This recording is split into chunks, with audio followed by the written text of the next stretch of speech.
Is my screen visible, students? Just give me a thumbs up if my screen is visible.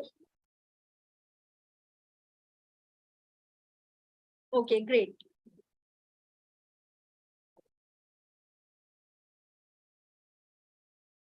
Yeah. So last class we have studied about life process, right? What are the different life process? What is life process and what are the different life process? Today we are going to study who controls all this different life process or whatever activities taking place in our body, who controls that, okay? So that today we'll be studying the whole control and coordination that is taking place in our body, not only our body, animals' bodies, plant bodies, everyone's, okay? Both plants and animals' body, how control and coordination occur, we'll be seeing that chapter, okay? So I know you all have studied this chapter, so I'll be putting on more of questions and then you all can reply, okay? Now from life process, is there any doubt? Like, is there any doubt that need to be clarified? Anyone has any particular doubt?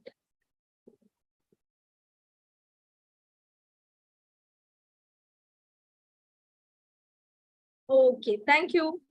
Now, let's see what are the important topics that we are going to discuss today. Okay, so the important topics that we are going to discuss are neurons. The first topic we'll discuss is neurons.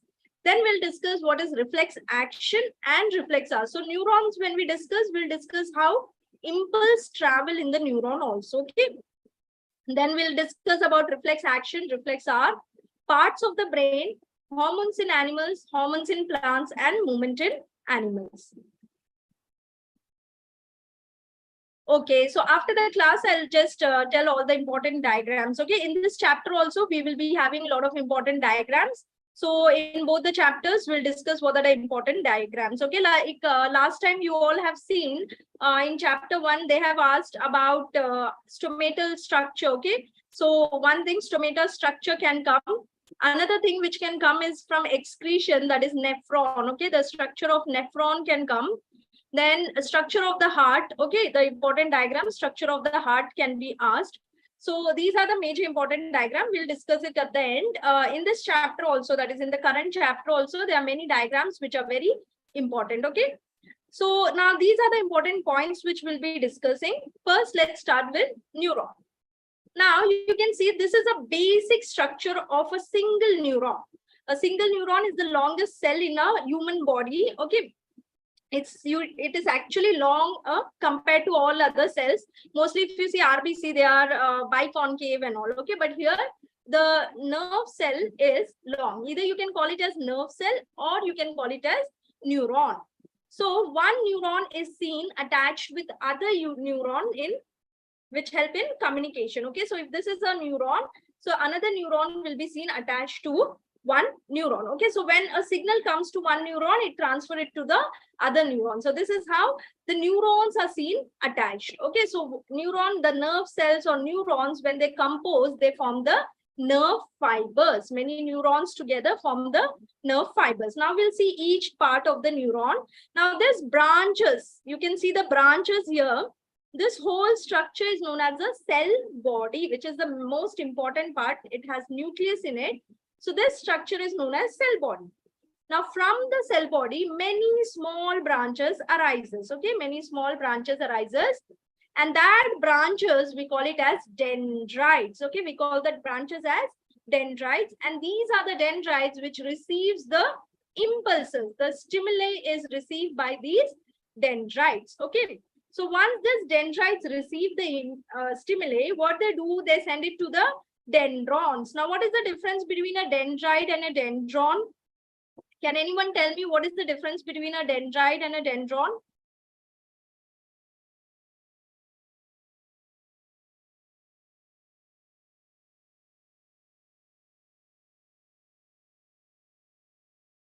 Okay, so just imagine that this circular structure is a cell body. Okay, it is a cell body. Now, when a branch arises directly from the cell body, we call it as dendrons. Okay, and when this dendrons branches further, okay, further branches arise from dendrons, we call them as dendrites. Okay, so when a signal is received by a dendrite, it is transferred to the dendron. And from the dendron, the signal goes to the cyton or cell body. You can call it as cyton or you can call it as cell body. Okay. So dendrite receives the signal. Who receives the signal? There was a question when I was referring previous a question paper. I saw a question in which it was written that which organ of the neuron receive the impulses. So those are the dendrites. Dendrites receive the impulses. It transfer it to the dendron and then it transfer it to the cell body. Okay. So then it transfer it to the cell body. Now cell body has a nucleus in it. And cell body knows that the signal has to be transferred to a long distance. So what this cell body does is, cell body amplifies the signal. So we know what is amplification, right? Amplification means increasing the magnitude of the signal. Okay. So cell body does that. Cell body amplifies the signal. So what dendrite receive, when dendrite receive a signal, it receive it in a chemical form. Okay. But when it give it to the cell body, it changes into electrical impulse. Okay. Then the cell body amplifies this electrical impulse and transfer it to the axon. This long tube-like structure is known as axon. So that axon take the signal far away from the dendrite. So dendrite received the signal, it gave it to the dendron, then to the cell body, and then cell body amplified it and gave it to axon. Now you can see axons, they can be with myelin sheet covered with a fat cells or without myelin sheet. Right here, axons are covered with myelin sheet. So when axons are covered with myelin sheet, they get insulation, and because of that, the signal transfer takes place very fast. Okay.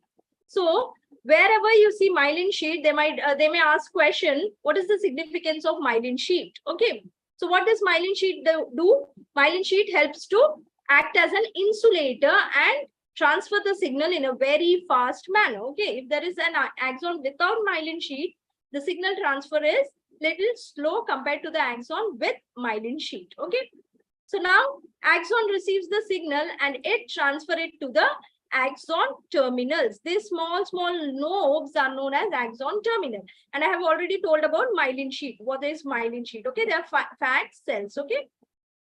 Now what happened? This axon takes the signal and transfer it to the axon terminal, or we call them as synaptic knobs. Okay. This synaptic knobs, they convert the signal into chemical signal, and from one neuron to another neuron, the signal transfer takes place by chemical means. Okay. So inside, when the dendrite receive it, it changes into electric signal, but till it reaches the axon end, it again transfer it in a chemical way. Okay. So is it clear? The diagram is clear. This is the simple diagram you need to draw, and you have to label these parts. Okay. Is it clear? Usually they ask to label 4 parts. Okay. 4 major parts, that is dendrite, cell body, axons, and axon terminal. They will ask to label. Okay. So is it clear now? If the question is asked, okay, draw a diagram on neuron, will you all be able to do? Yes. Okay. So now let's move on to the next slide. Okay. Now here you can see there's a question asked. Again, the same question about diagram they have asked. Draw the structure of a neuron and label the following on it. Okay. You have to label dendrites. What are dendrites? Cell body, nucleus, and axon. So these 4 parts of the body you can easily label, right? Now we have seen the neuron structure. It's very easy to label. Now name the part of a neuron. Where is information acquired? From where is information acquired? Which part of the neuron receives the information? Give me a quick answer. Which part of the neuron receives the signal?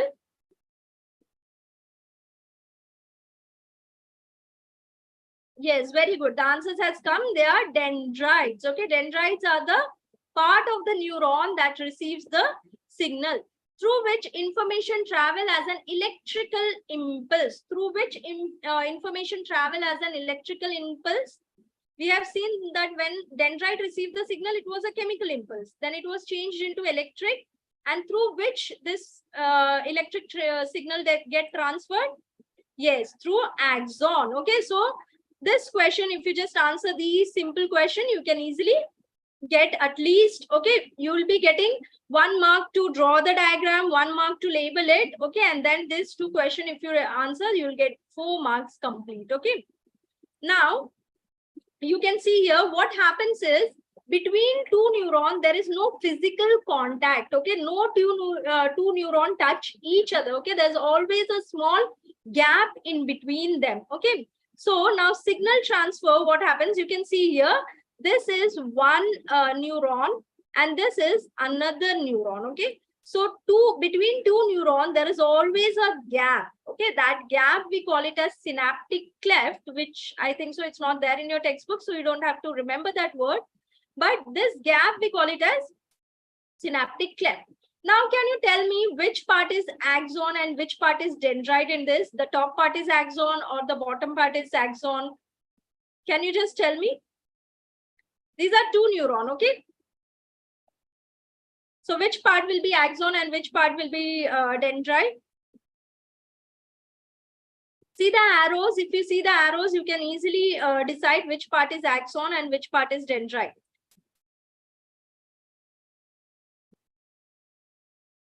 Okay, so here what happens, you know, these are axon terminals. These are axon terminal.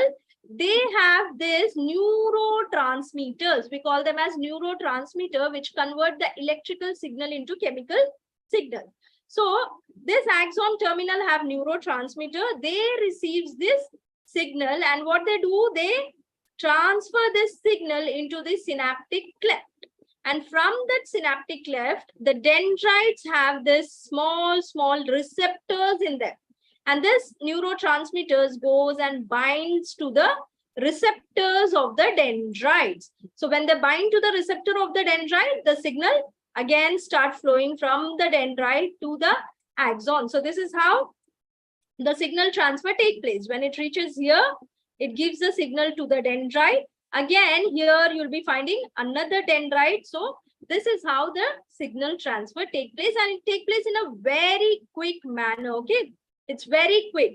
You are thinking about something, you do it. Okay, you think about something and you speak. So that fast the signal transfer takes place. Okay, it's very fast. So is it clear how the transfer of signal take place, how the impulse transfer take place, and what are neurotransmitters? Neurotransmitters, okay, they are chemical substances which help to transfer signals from one neuron to another, from the axon end to dendrites.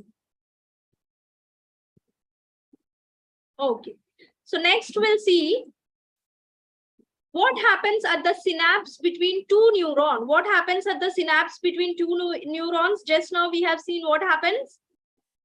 The signals from the axon terminal is transferred to the neurotransmitter, and the neurotransmitters are the one who takes the signal and transfer it to the dendrites. Okay, so we have seen here that the signal is received by the neurotransmitter. The neurotransmitter take this signal and transfer it to the dendrite. That is what takes place in the synapse between the two neurons. Is it fine? Is it clear, students? Okay, now we'll move on to reflex action and reflex arc. Now, first diagram, they will ask about the structure of neuron. Okay, the first thing they ask is structure of neuron.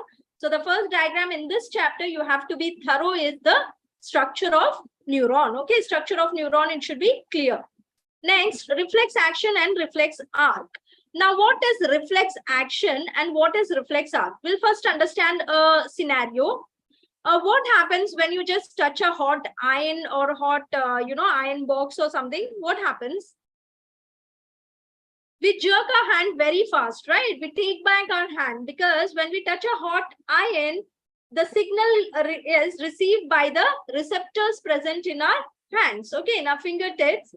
So these signals are transferred to the nervous system, central nervous system, and the central nervous system says to take back our hand, okay, and this action is very quick. Okay, reflex action is known as the sudden involuntary action towards a stimuli. So the sudden involuntary action. Now just imagine if you all are riding a bicycle, if you all are going to school or going to tuitions or anywhere, you're taking your bicycle and go. Just imagine there's a cat that has come in front of the bicycle. What you'll do?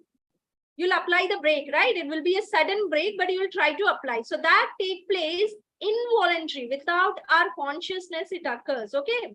And it's very sudden. That kind of actions are known as reflex action. And the arc from where the signal, from where the stimuli get transferred to the central nervous system, and then coming back to where the action should take place, that arc is known as reflex arc. Now you can see here, a person, he has touched a cactus plant. Cactus plants have thorns in them. So they have this sharp thorns, which is very prickly, okay? So here the man has touched the plant. So that's the stimulus. That touch, the sharp pointed thorn is when it is touched, that's the stimulus. So when stimulus happen, the neurons which are present there receives the signal. The neurons which receive the signal, we call it as sensory neuron.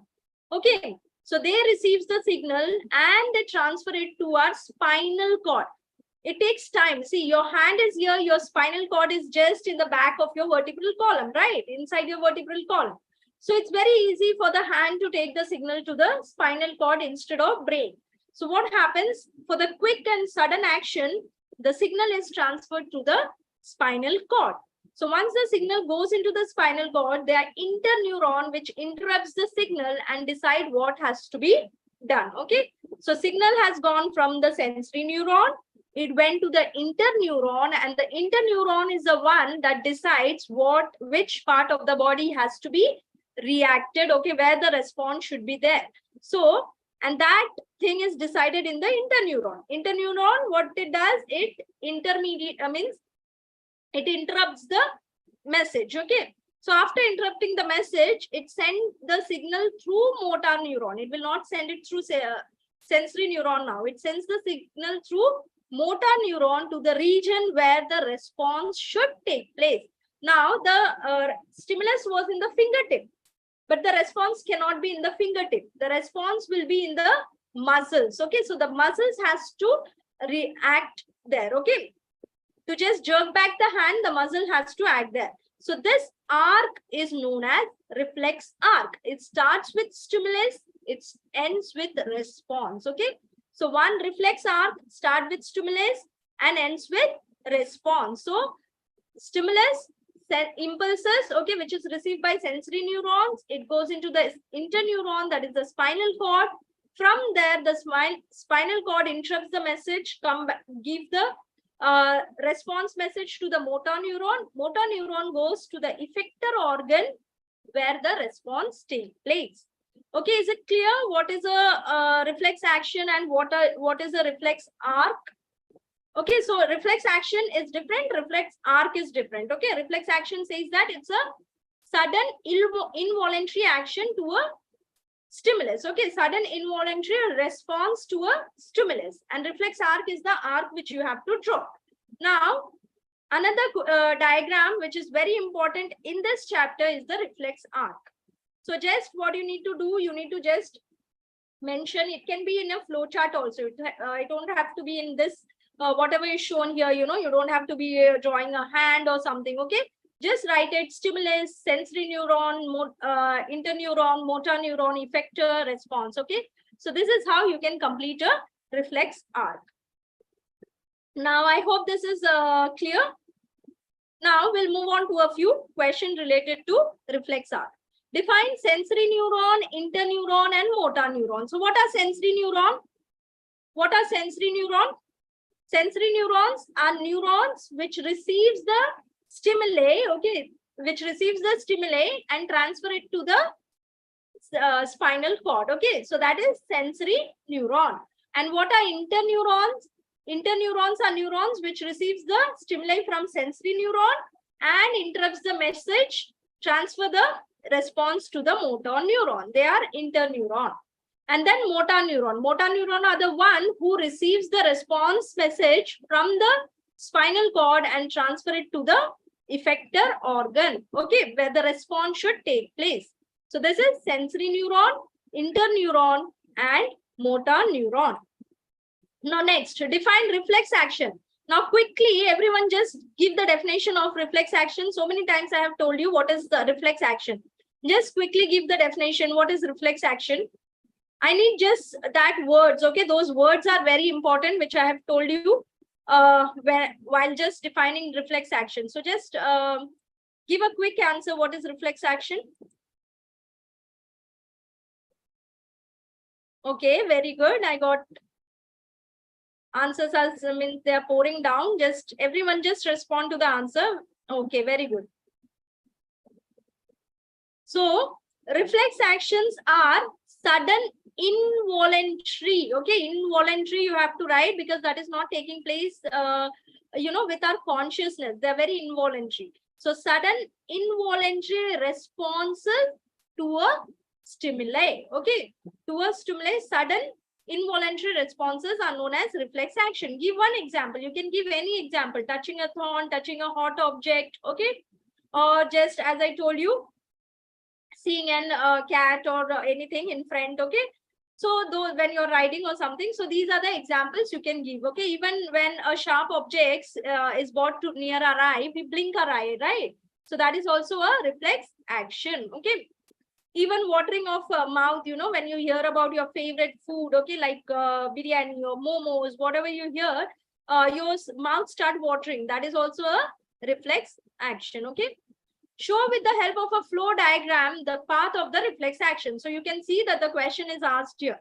We have to draw a flow diagram. Okay, so you can draw it in this way: stimulus, sensory receptors, sensory neuron, interneuron, motor neuron, coming to effector organ, okay, and then response. So this is what you need to draw in a reflex action. Sometimes they'll give us they'll fill up some gap and give us to fill up the missing places. Okay, so that can also be asked. So you have to be thorough about the reflex arc. Okay, so next, sensory nerves of a reflex arc carry information from the receptor cell to the, where do they carry? From the receptor cell to where? To the brain, to the spinal cord, to the muscles of the effector organ, or to the bones of the receptor organ? Okay, so I got few responses. Those responses are correct. Come on, everyone. A, B, C, D. What can be the answer? Where will this sensory nerve take the information? Yes, very good. So most of the answers which I received are correct. That is spinal cord. It will go first to the spinal cord. Later it goes to the brain, but the first response, first message goes to the spinal cord. And for reflex action, the spinal cord is the one which reacts fast. Okay, so it's spinal cord. Now, coming to the parts of the brain. So we have seen neuron, we have seen reflex action, we have seen impulse transmission. Okay, so these three topics we have seen completely. Now we'll see the part of the brain. I have been telling you central nervous system. Okay, so what is central nervous system? What is central nervous system?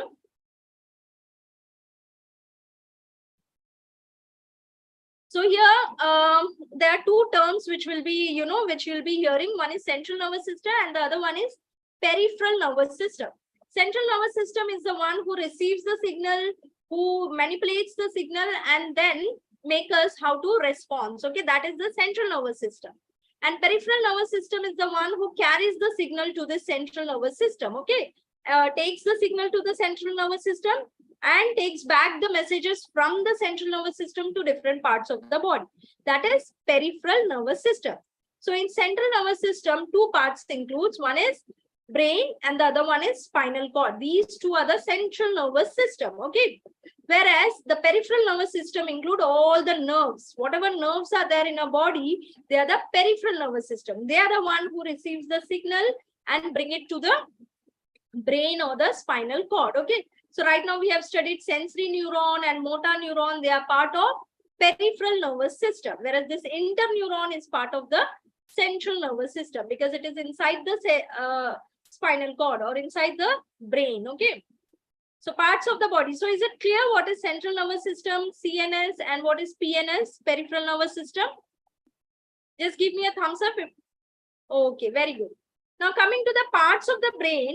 Brain is, actually we know that brain is placed inside a skull, which is a protective covering. A hard bony protective covering protects our delicate brain. Brain is very delicate, so it is protected by skull. Now apart from that, brain has a membrane also, okay, a membrane that covers the whole brain.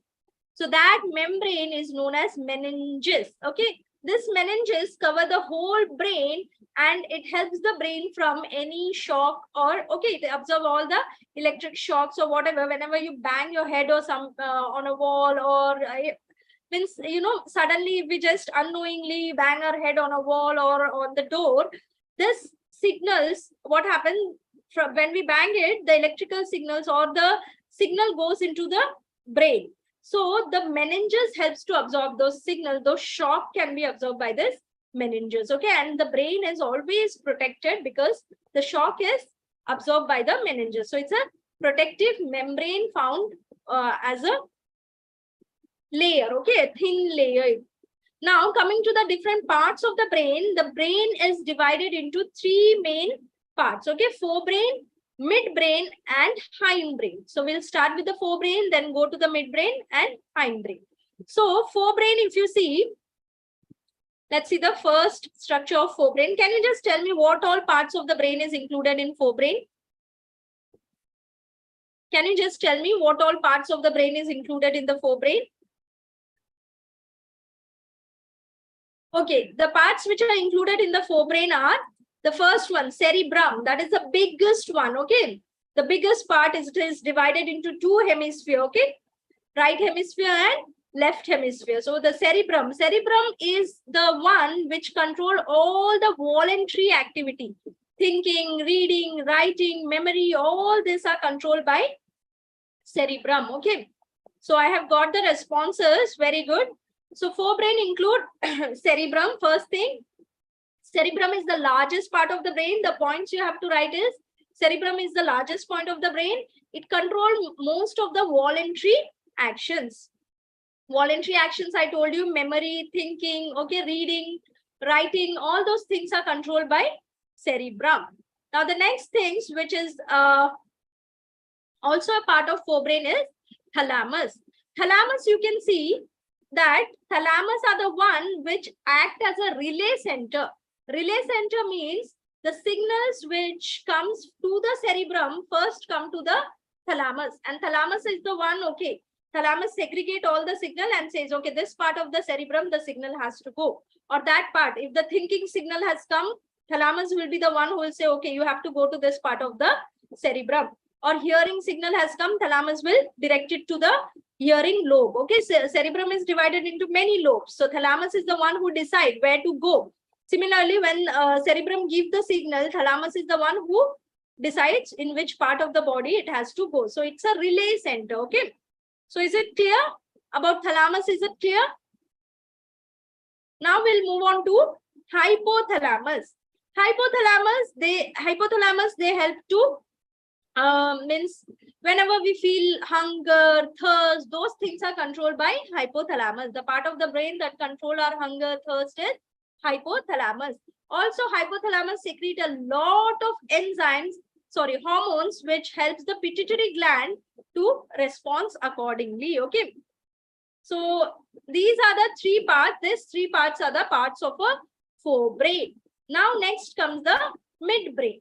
Midbrain control the, you know, the movement of eye, the blinking of eye, all these things are controlled by the midbrain. Midbrain is not further divided into many parts. They are not divided. They are just like midbrain. When you go to 11th grade now, you will be studying the different parts of a midbrain. Now coming to the hindbrain. Hindbrain, again, we have three things, that is pons, cerebellum and medulla. Okay, these are the three parts of a hindbrain, of which cerebellum is the largest one. Cerebellum is the largest one of the hindbrain. We can say that it is the second largest of the parts of brain. Okay, the first largest is cerebrum. The second largest is cerebellum. Cerebellum control gives us balance. Okay, it gives us balance where we walk straight because of cerebellum. Cerebellum is in, is working fine, then we'll be walking straight. We'll have balance to stand straight. What happens when we consume alcohol or when we consume any kind of this kind of drugs? This cerebrum, it affects the cerebrum, and when it affects the cerebrum, the balance will be disrupted. Okay, so you'll be seeing this a person who has drunk, they'll be walking in a zigzag manner, right? Because the cerebrum are not functioning properly. Okay, hence they walk in a zigzag manner. Cerebrum is the one which gives balance. Okay, so if the balance is, if the cerebrum is not working properly, the balance will be disturbed. Similarly, medulla is a very important organ. Okay, medulla oblongata is a very important organ because it controls all the involuntary activities, the heartbeat, the respiratory rate. Okay, everything is controlled by medulla. Hence, and it is present in the back, right? So hence, usually it is said that don't hit, a person at the back, because if the medulla gets affected, the whole system will get affected. Okay, so medulla is very important. Similarly, pons, it also, along with medulla, it controls our respiratory rates. Okay, so these are parts of the hindbrain. So we have seen forebrain, which consists of cerebrum, thalamus, hypothalamus. We have seen their function also. We have seen midbrain, which is not further divided, and then we have seen hindbrain, which is again divided into cerebellum, medulla, and pons. So is it clear? The parts of the brain is clear. So usually this diagram is also asked. Okay, the parts of the brain, not all the parts of the brain, but they will, ask us to draw a diagram and just label a few parts. Okay, like cerebrum, cerebellum, medulla. So these parts they may ask to label. So this is an important diagram. So we have seen three important diagrams. One is the neuron, another one is the reflex arc, and the third one is brain. Now let's see, name the part of the brain which control voluntary action. Which part of the brain control voluntary action? Come on, quick answer. Which part of the brain control voluntary action? Well, yes, very good. So it is cerebrum. We have already seen cerebrum is the one who controls the voluntary action. Now, which part of the brain control the involuntary action?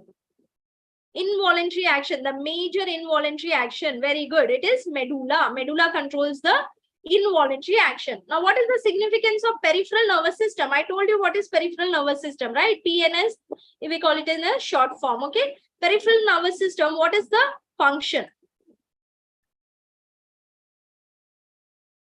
What is the function of peripheral nervous, what is the significance? Yeah, importance of peripheral nervous system.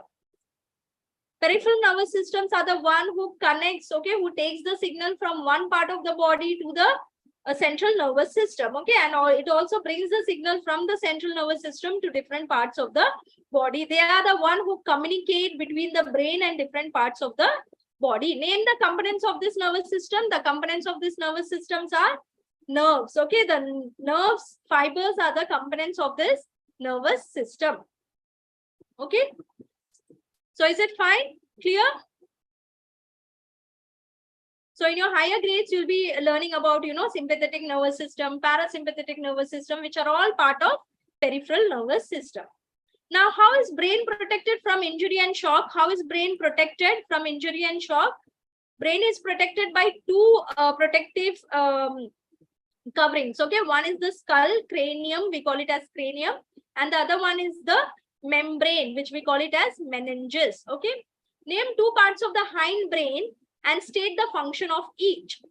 Name two parts of, yes, I can see the responses are coming. Meninges and cranium are the one which protect. Okay, now name two parts of the brain, hind brain. They are saying hind brain. They have clearly mentioned hind brain and state each function of each. Okay, so main two parts of hind brain. The two main parts of hind brains are cerebellum and medulla. These are the two parts, okay, cerebellum and medulla. Okay, so there the answer which I have received is little wrong because they are asking about hind brain, not forebrain. Okay, the answer which I received is forebrain. So here they are asking about hind brain, so it is cerebellum and medulla. Cerebellum gives us balance, medulla controls all the involuntary activities. Okay, I hope this question is also clear and you all will score a full mark for this question also. Now we'll move on to completing the nervous system. We'll move on to another kind of control in our body, that is hormones. Okay, hormonal control in humans. So you can see here, these are the glands. Okay, so first I'll ask you, what is hormone? What is hormone? Hormones are chemical messengers. Okay, you just need to write two terms there. One is chemical, another one is messenger. So what are hormones? Hormones are chemical messengers, okay, which are produced from endocrine glands. Okay, we call these glands as endocrine glands. Okay, so hormones are chemical messengers which are produced from endocrine glands. Now you can see the most important endocrine gland is the pituitary gland. Pituitary gland is the most important endocrine gland, which we call it as means pituitary gland is also known as the master gland. Okay, so you can remember in question they ask which gland is known as the master gland, then you have to call it write it as pituitary gland. Why it is known as the master gland? They ask this question also. Why it is known as the master gland? Because all the hormones which are secreted by pituitary gland are releasing hormone, or stimulating hormone, which actually stimulate all other gland. Okay, thyroid stimulating hormone, which stimulate the thyroid gland to function. They are adrenal stimulating hormone. Okay, they are like, all stimulating hormones are secreted, follicle stimulating hormone, or you'll be finding these kind of hormones which are secreted by pituitary gland, so that it asks which gland has to produce which hormone. Hence, it is known as the master gland. Okay, pituitary gland is known as the master gland.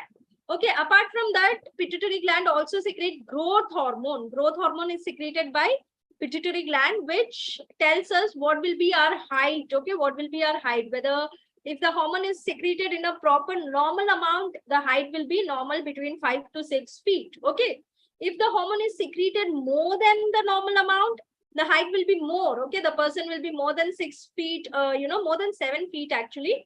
So that will be leading to gigantism. Then if the hormones are very less, then the person will be less than 4 feet. Okay, so that will lead to dwarfism. Okay, so pituitary gland secrete growth hormones also. That's another hormone. Pituitary gland also control the urine, what amount of urine will be released.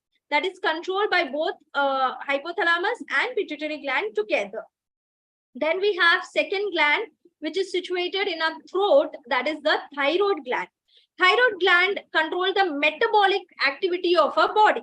So it's very important, it's the hormone which produced by thyroid gland, we call it as thyroxine, is very important because it controls the metabolic rate. If you're having food, okay, the food has to get digested. It should go to all parts of your body and the energy has to be released so that you can do different work. All this metabolic activity is controlled by the hormone which is secreted by thyroid gland. Okay, so this thyroid gland hormone, if the secretion get less or if the secretion get more, both causes problems. Okay, now thymus gland you don't have to study. Then there's pancreas. Pancreas helps to secrete two hormones mainly.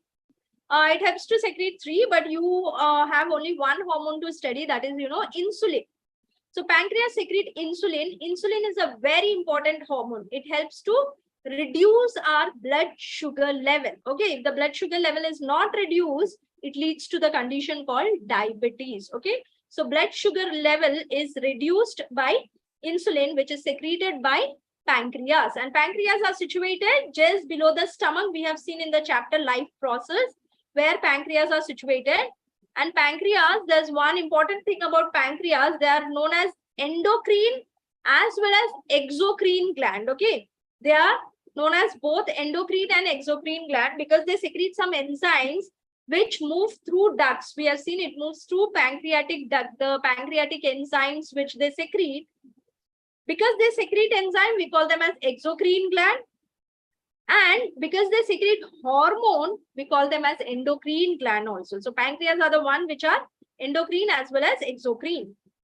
Then we have Adrenal gland. Adrenal gland, they are the glands which help us to fight or flight. Emergency hormones are secreted by adrenal gland. During any emergency condition, if you see a snake in front of you, you get scared, right? So during that scary time, your heart start beating faster, your respiratory rate increases. These are due to this adrenal hormone. They are the emergency hormone. During emergency situation, these hormones are released, okay? Then we have ovaries, which helps to release estrogen and progesterone. They are female hormones, okay? They are seen only in female. And we have testes, which releases testosterone, and they are seen only in male. So these are the different endocrine glands, okay? Now coming to the questions, we'll go on quick. A squirrel is in a scary situation. Its body has to prepare for either fighting or running away. State the immediate change that take place in the body so that the squirrel is able to fight or run. So what changes take place in the squirrel body when the squirrel is in a dangerous situation?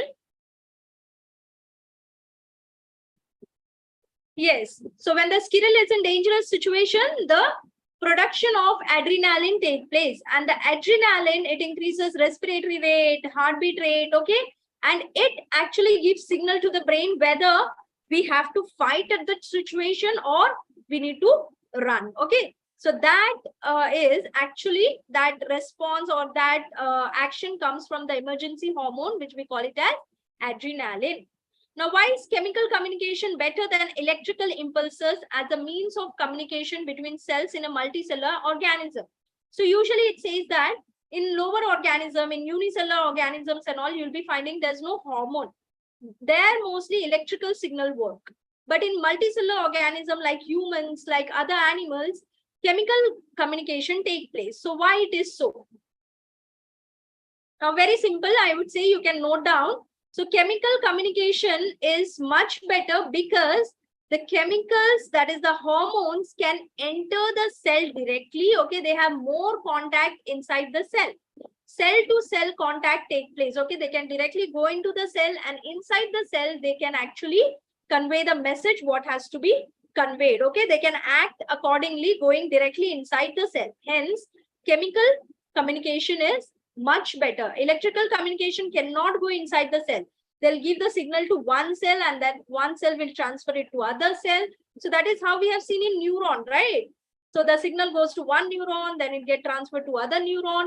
So it takes place in that manner. But in chemical, it doesn't happen in that way, okay? The hormones directly goes inside the cell and act, okay? So hence, chemical communication is much better than electrical communication. Is it clear?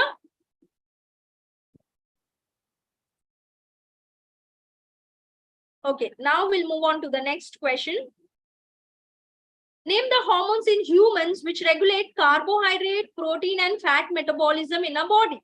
So which hormone regulate the metabolism? I have told you which hormone regulate metabolism. Can you just tell me which hormone regulate metabolism?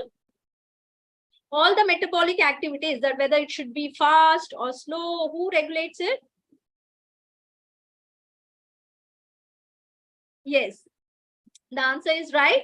It is regulated by the thyroid gland, and the hormone, they are asking the hormone, right? So that hormone will be thyroxine, okay? The hormone will be thyroxine. Mention the site where it is synthesized. Thyroxine, in the name itself it is written, it is synthesized in the thyroid gland. Now, when the thyroxine is less, what happens, you know? Usually thyroxine requires iodine. Iodine is very important for the production of thyroxine. And this iodine is usually available in seawater, okay? So salt, you might have heard in advertisement and all, Tata salt and all, they advertise it like iodized salt, okay? So this iodized salt has iodine in them. So this thyroxine, which require iodine, they get iodine from this iodized salt. So when we eat this iodized salt, we get iodine. It is required only in very minute amount, which we get it from them. In areas, you know, where in mountain areas and all, people won't get this salt, you know, seawater.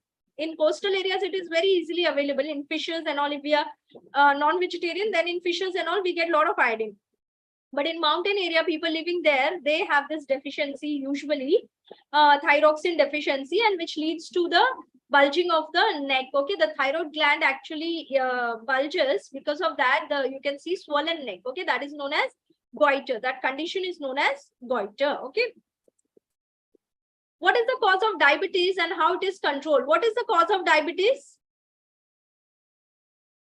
The cause of diabetes is the deficiency of insulin. Okay, insulin deficiency is the cause of diabetes. Because of that, what happened?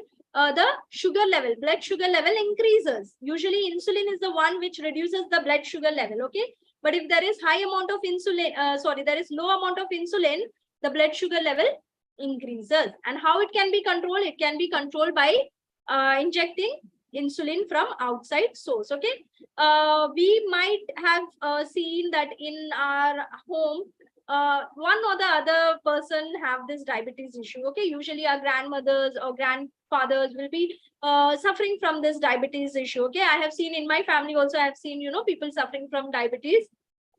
It's very common because of nowadays lifestyle. It's very common, so this condition can be cured by insulin.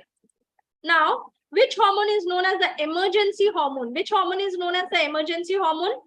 Don't name the gland, just name the hormone. Okay, which hormone is known as emergency hormone?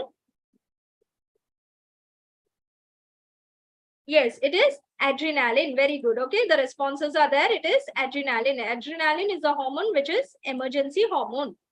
Just a minute.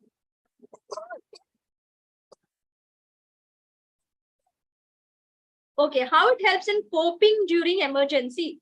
So what it does, it increases the heart rate, the respiratory rate, okay, and it gives a signal to the brain whether we need to fight during that emergency condition or we need to run. Okay, when you see a tiger, you know that you can't fight. Okay, at that time the hormone will say that just run. Okay, because the tiger is more stronger than you and you cannot fight that. Okay, next we'll quickly see the movements in plants. Now, movements in plants take place according to direction, according to one, external factor. Okay, that kind of movement we call it as trophic movement. Okay, we call it as tropism. Okay, so when it moves in a particular direction. So we have many different movements. First is phototropism. Phototropism means the movement towards light. Photo, I have already said in the previous chapter that it is light. So phototropism means tropic movements in response to light. Then we have hydrotropism. Hydro means water. In biological term, hydro means water. So hydrotropism means movement towards water. So here you can see that the root, wherever water is there, the root going straight. But if there's water, it starts to move towards the water. So that is hydrotropism. Then we have geotropism. Geotropism is like movement towards gravity. Okay, so if the root is growing down and if we just tilt the flower pot, the root will again start growing. So instead of growing horizontal, it will again start growing down. Okay, so that kind of movement where it is growing towards the gravity, we call it as geotropism. Okay, next we have chemotropism. Chemotropism is the movement towards certain chemicals. Usually pollen grains do that. Okay, the stigma, when the pollen falls on the stigma release some chemicals so that the pollen can grow towards the ovary. Then we have stigmotropism. Stigmotropism means this directional movement is by touch. You might have seen in Mimosa pudica or touch me not plant, when you just touch, the plants droop, the leaves droop down. Okay, that's because of the touch, okay, the contact. So that kind of movement is known as stigmotropism. So these are the different movements in plants: phototropism, hydrotropism, geotropism, chemotropism, and stigmotropism. Then we have hormones in plants. We have 4 different hormones in plants. As we have studied hormones in animals, similarly we have hormones in plants, of which auxin is the most important hormone. Which all hormones are important. Auxin has many functions. Okay, so just a minute.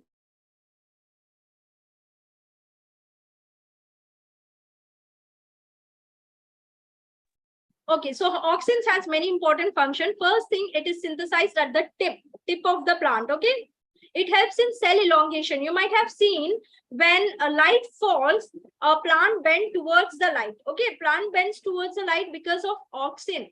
Auxins are very sensitive to light. They don't like light. Okay, so whenever if there is light that is falling from a side, you think, okay, and auxin is present here. So what the auxin do, when the light is coming from this side, the auxin will slowly move to the other side.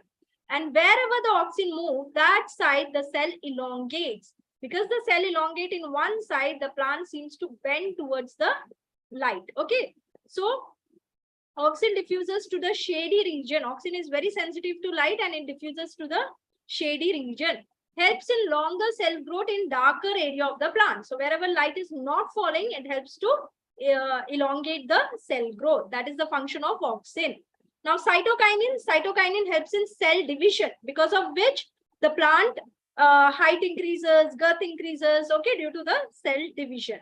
Then gibberellin helps in the growth of the stem. It helps to increase the length of the stem, growth of the stem. Not only that, it also helps in seed germination. It helps to germinate seed. Another hormone, which is abscisic acid, is entirely different from auxin, cytokinin, and gibberellin. They are always promoting something, but abscisic acid inhibits. That is, when there is no water or something, the abscisic acid helps the plant to inhibit the growth. It decreases the growth of the plant. It helps in the wilting of leaf. Wilting means what? Just drying and falling. The leaves become brown, dried, and falls off. Okay, so that is known as wilting of leaf. So these three hormones, auxin, gibberellin, cytokinins, are growth promoters. They promote the growth. Okay, whereas abscisic acid is a growth inhibitor. It inhibits the growth. So is it clear? Now we'll see a few questions. Name a plant hormone response for bending of shoot of a plant when it is exposed to unidirectional light. Which plant hormone helps the bending of shoot? Yes, auxin. Now, it promotes phototropism, right? It seems that the plant is moving towards the light. The plant is growing towards the light. How does it promote phototropism? It promotes phototropism because the stems start growing towards the direction of light. Okay, hence it promotes phototropism. Now, coming to the next question. What are plant hormones? What are plant hormones? I already told you what are hormones. Hormones are chemical messengers, right? So what are plant hormones? Plant hormones are chemicals that are produced inside the plant body. They are chemical messengers that are produced inside the plant body. Those are plant hormones. Name the plant hormone responsible for the following. Come on, name it fast. Growth of the stem. Which plant hormones helps in the growth of the stem? Which plant hormone help in the growth of the stem? Let me get the answer. Which plant hormone? Yes, it is gibberellin. Okay, gibberellin is the plant hormone that helps in growth of the stem. Promotion of cell division. Second, promotion of cell division. Which plant hormone helps in the promotion of cell division? Cytokinin. Very good. Inhibition of growth. Which plant hormone inhibit the growth? There's only one plant hormone that helps to inhibit the growth. Yes, it is abscisic acid. Okay, the responses are coming very quick. Okay, next. Elongation of stem. Sorry, elongation of cells. Which hormone helps in the elongation of cell? We have seen it is auxin, and due to that, it shows phototropism. Okay, so this question is also clear. What are tropic movements? What are tropic movements? Tropic movements are movements. Come on, what are tropic movements?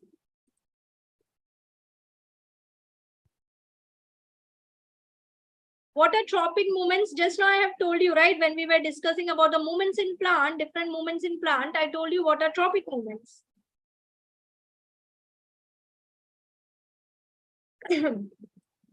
Yes, tropic movements are movements due to a certain stimulus. Okay, it moves in a particular direction because of certain stimulus. That kind of movement is known as tropic movement. Okay. Movement towards light. It's a direction movement. Okay, light is in some direction, it's moving towards that direction.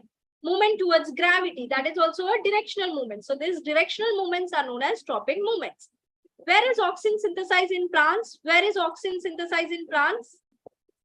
Yes, it's in the tips. Okay, it is synthesized in the shoot tips, root tips, because it helps in the elongation of shoot. Okay, a length of the shoot. It also helps in the elongation of root. Okay. sorry, not root, shoot. Okay. Why is abscisic acid called as a stress hormone? Why is abscisic acid called as a stress hormone? This is very important question. Why is abscisic acid called as a stress hormone? Just answer me.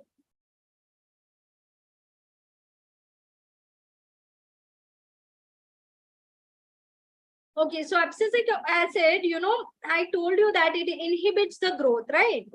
Now just imagine there's a condition where there is the plant lacks water. Okay, there's no rain, there's a drought in some area. Okay, the plant, there is no water in plant, no water in the soil, and there's no water inside the plant. So what happened? That condition is known as stress condition. The plant is facing a stress. Now in that condition, if there is more leaf or the plant, you know, if there is more leaf in the plant, if there is more fruit, there is more flower, the plant have to give water to all these parts, right? So ultimately the plant will die one day because of the lack of water or lack of resources. What abscisic acid does is, during this stress condition, abscisic acid acts more. They wilt the leaves start to fall, and the plants survive in a very limited resource. The plant can survive. And when a normal condition arises, the plant will start producing new leaves, new flowers, fruits, and all. Okay. So hence, abscisic acids are known as stress hormone because it helps the plant to survive in stress. So don't think that it's a, you know, it always plays a negative role. No. During stress condition, it helps the plant to survive. So it's also a very useful hormone for plant. So this was about the chapter control and coordination. Now coming to the, I was asked that what are the important diagrams that you have to look into, right? So in this chapter, if you see, you have to look into the neuron, okay, structure of neuron, the parts. You can see the parts. I told you dendrites, cell body, nucleus, axon. Okay, these are the parts which are mostly asked. So these 4 parts you can remember. So one is neuron structure you need to learn. Second, do the reflex arc clearly. Reflex arcs, we have seen that there's a stimuli, then the receptors, sensory neuron, interneuron, motor neuron coming to effector and response. So that arc has to be remembered. Okay. Third thing which they usually ask is the structure of brain. Structure of brain is asked. Okay. These are the 3 important diagrams which is asked in this chapter. Now coming to life process, first comes the nutrition in plants. In nutrition in plants, they ask the question, draw the structure of stomata. Okay. Coming to digestion, usually in digestion, diagrams are not asked, but you know, sometimes they ask this, the structure of villi, the finger-like projection you can draw, but usually from digestion or nutrition in animals, the question are not asked. But one thing they may ask, the amoeba. Okay, how food digestion take place in amoeba. So you can remember that amoeba structure showing food vacuole. Okay, the pseudopodia capturing the food and the food vacuole, that you can see. Okay, amoeba as well as paramecium also you can see how the food is you know, shown. Rest in nutrition, enzymes are asked. So enzymes you can see, diagrams are not asked from there. Respiration, they don't ask the diagram, but you can refer and keep the alveoli and the blood transfer diagram. They don't ask, usually they won't ask. Okay. Circulation, the heart, from the heart they can ask. Okay. Either double circulation pathway can be asked, or the structure of the heart and label of the diagram, that can be asked. Okay. Coming to the excretory system, they will ask the structure of neuron. Okay. And in transport of plants also, they may ask the xylem and phloem structure. Okay. So these are the important diagrams which will be asked. Okay. So is it clear, students? Now from this chapter, any doubts are there, you can ask the doubts if there is any doubt, and you have seen what are the different types of questions being asked, right? So you can just prepare this thing. Today's notes you can take down, and you can prepare the questions which I have given. Just go through those questions. You'll be able to answer all the questions, okay, that are being asked for the exams. Any other doubts, like anyone else? I have got some response saying no doubts. Okay, it's 8 o'clock. You all can go and have your dinner. Tomorrow we'll meet at 6. Okay, tomorrow we'll meet at 6 with one more new chapter. That is how do organisms reproduce. Before that, if you have any doubt, you can ask me tomorrow. Okay. So good night, students. Have a great evening. Okay. Take care. Bye.